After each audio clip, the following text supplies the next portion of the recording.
नीली हवेली के 5 साए। Channel Jai Mahakal Sunil Shrivastava Hindi story YouTube channel. पहला एपिसोड दरवाजा जो खुद खुला। जय महाकाल दोस्तों, मैं हूं सुनीता श्रीवास्तव और आप देख रहे हैं Jai Mahakal Sunil Shrivastava Hindi story YouTube channel. अगर आपको रियल और दिल दहला देने वाली कहानियां पसंद हैं तो वीडियो को लाइक कर दीजिए, चैनल को सब्सक्राइब कर लीजिए और घंटी वाला बटन जरूर दबा दीजिए ताकि अगली डरावनी कहानी आपसे मिस न हो। उस रात हम 5 लोग थे, मैं, महेश, रिया, अमित और करण।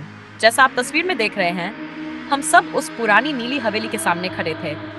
ऊपर की खिड़की में पीली रोशनी जल रही थी, जबकि आसपास कई किलोमीटर तक कोई नहीं रहता था। मैंने धीरे से कहा, मुझे अच्छा नहीं लग रहा, चलो वापस चलते हैं। करण बोला, इतनी दूर आए हैं, अब डर रही हो? महेश सबसे आगे खड़ा था, वो बोला, बस अंदर देखेंगे, 5 मिनट फिर निकल जाएंगे। तभी हवेली का बड़ा लकड़ी का दरवाजा अपने आप चू आम की आवाज के साथ खुल गया। हम पांचों जम गए। हवा अचानक बर्फ जैसी ठंडी हो गई।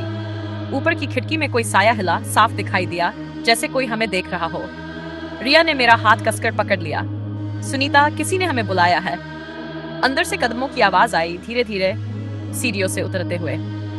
महेश ने कांपती आवाज में कहा, कौन है वहां? कोई जवाब नहीं, बस एक धीमी हंसी। मैंने पीछे मुड़कर देखा, गेट अपने आप बंद हो चुका था। हम फंस चुके थे। यहीं रुकते हैं दोस्तों।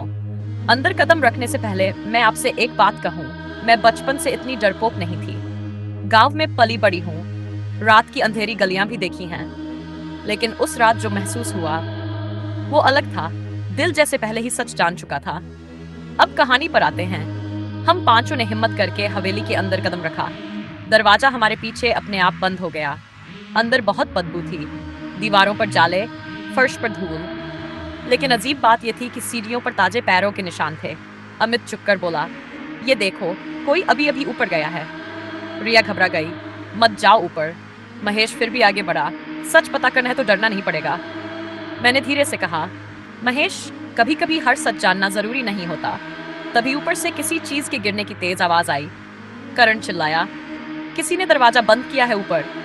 हम सबने एक साथ सीढ़ियों की तरफ देखा और तभी सीढ़ियों के मोड़ पर एक परछाई दिखाई दी, लंबी, बिल्कुल स्थिर और फिर धीरे धीरे गायब। मेरे हाथ कांपने लगे। मैंने आप लोगों की तरह ही सोचा, काश हम वापस मुड़ जाते, लेकिन अब देर हो चुकी थी। महेश ने कहा, सब साथ रहना, कोई अलग नहीं होगा। हम सीढ़ियां चढ़ने लगे और जैसे ही मैं आखिरी पायदान पर पहुंची, मेरे कान के पास किसी ने बहुत धीरे से फुसफुसाया, सुनीता, तुम लौट नहीं पाओगी। मैंने पीछे मुड़कर देखा, वहां कोई नहीं था। कर रही हूं जहां मेरे कान के पास किसी ने फुसफुसाया था, तुम लौट नहीं पाओगी। दोस्तों, सच बताऊं, उस पल मेरी टांगे कांप रही थी। आप लोग कमेंट में सच सच बताइए, अगर आपके कान के पास कोई बिना दिखे ऐसा बोले तो आप क्या करेंगे? भागेंगे या सच जानने की कोशिश करेंगे? अब आगे सुनिए। हम पांचों ऊपर वाले कमरे के सामने खड़े थे। दरवाजा आधा खुला हुआ था, अंदर हल्की पीली रोशनी जल रही थी। महेश ने दरवाजा पूरा खोला। कमरे के बीचों बीच एक पुरानी कुर्सी रखी थी और वो अपने आप धीरे धीरे हिल रही थी। अमित बोला, हवा से हिल रही होगी, लेकिन खिड़कियां बंद थीं। रिया रोने लगी, हमें नीचे चलना चाहिए। तभी दीवार पर परछाइयां दिखने लगी। 1, 2, 3, 4। हम 5 थे, लेकिन दीवार पर 6 परछाइयां थीं। मेरी सांस अटक गई। करण ने गिनते हुए कहा, 1 मिनट, हम 5 हैं, तो ये छठा कौन है?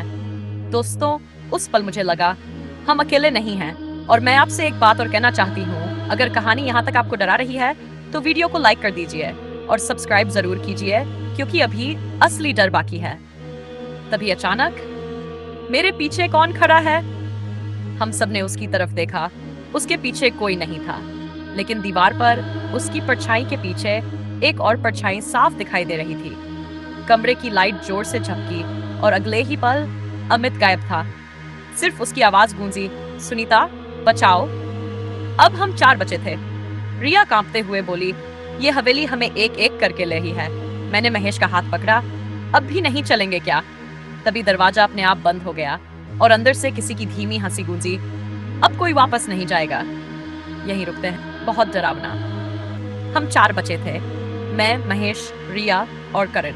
अमित अभी अभी हमारे सामने से गायब हो चुका था। कमरे में सन्नाटा था, बस दीवार पर वो छठी परछाई अब भी हिल रही थी, जबकि हम सब स्थिर खड़े थे। रिया सिसकते हुए बोली, सुनीता, ये हमारे साथ क्या हो रहा है? मैंने हिम्मत करके कहा, सब साथ रहो, कोई अलग मत होना। दोस्तों, यहाँ एक बात आपसे कहना चाहती हूँ, कभी भी ऐसी सुनसान जगहों पर मजाक में मत जाइए। कभी कभी जिज्ञासा बहुत भारी पड़ती है। अगर आपको कहानी सच में डरावनी लग रही है तो अभी वीडियो को लाइक कर दीजिए और सब्सक्राइब करना मत भूलिए, क्योंकि अब जो हुआ उसने हमारी जिंदगी बदल दी। अचानक कमरे के कोने में रखा आईना चमकने लगा। महेश धीरे धीरे उसके पास गया। मैंने पीछे से आवाज लगाई, महेश मत जाओ। लेकिन वो रुका नहीं। जैसे ही उसने आईने में देखा, उसका चेहरा बदल गया। उसकी आंखें काली पड़ने लगीं। करण चिल्लाया, महेश पीछे हटो। लेकिन देर हो चुकी थी। आईने में हमें 5 लोग दिख रहे थे, जबकि कमरे में हम 4 ही थे। मैंने कांपती आवाज में पूछा, ये 5वां कौन है? तभी आईने के अंदर खड़ी वो लड़की जो पहले परछाई में दिखी थी मुस्कुराई, और अगले ही पल महेश आईने के अंदर खिंच गया। रिया जोर से चीखी। करण पीछे हटते हटते गिर पड़ा।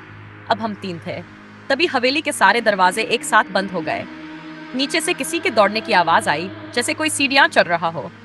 रिया अचानक चुप हो गई। मैंने उसकी तरफ देखा। वो धीरे धीरे मुस्कुरा रही थी। उसकी आवाज बदल चुकी थी। सुनीता, अब तेरी बारी है।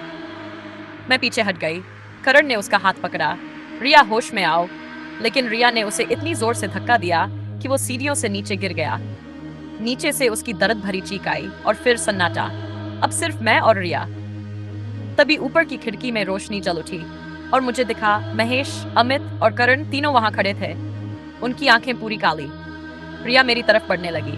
मैं भागी, सीढ़ियां उतरकर मुख्य दरवाजे की तरफ। दरवाजा बंद था। पीछे से रिया की हंसी गूंज रही थी, कोई वापस नहीं जाता। मैंने पूरी ताकत से दरवाजा धक्का दिया और अचानक वो खुल गया। मैं बाहर गिर पड़ी। हवेली के अंदर से चीखों की आवाज आई और खिड़की में 4 साए दिखाई दिए। मैंने हिम्मत करके ऊपर देखा और 5वां साया मेरे जैसा दिख रहा था। दोस्तों, अगली सुबह जब लोग वहां पहुंचे, हवेली खाली थी, लेकिन दीवार पर ताजा लिखा था, 5 आए थे, 1 बाहर गई, पर वो भी पूरी नहीं बची।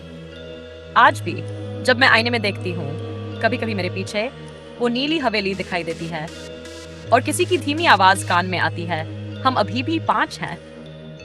अगर आप चाहते हैं ऐसी ही और रियल डरावनी कहानियां, तो वीडियो को लाइक करें।